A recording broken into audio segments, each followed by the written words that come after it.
Inside a Lakeview comic shop where walls are lined with stories illustrating the human and superhuman experience. Gonna get two Crowleys? You got it. We find David Dastmalchian, If you're a big fan of monsters, which you obviously are. an actor who's written his own graphic tale in a new comic book series. Count Crowley, reluctant midnight monster hunter. Wannabe journalist, hard-hitting journalist whose life has been leveled and she's relegated to hosting the Creature Feature. She's so embarrassed, but she does it because she needs a job. And it turns out the guy she replaced was one of the last appointed monster hunters of humanity. So she must take up the mantle of Count Crowley. Today we find a long line of fans are here to get their first copy. The comic, David's creation, is inspired by his childhood in Kansas City, spent in a comic book store called Clint's, and watching Friday night Ghoulish TV. And there's no escape from Cremation's Friday Nightmare. The Kansas City version of Svengoolie was Cremation Mortem, and she introduced me to all the old horror movies that I love so much. But then my comic shop was a place where I belonged, I fit in, I could escape.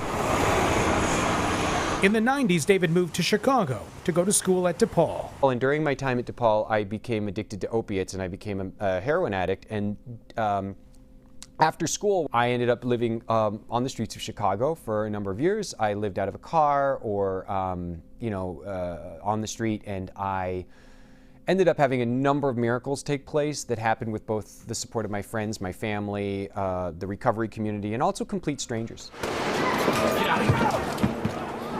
Just one of those miracles came in 2007, cast in The Dark Knight, which was shot in Chicago. And that opened this incredible door for me as an actor that I've just not looked back and not questioned since, that miracles do happen. Like a ghost. Like Baba Yaga. Baba Yaga, the witch.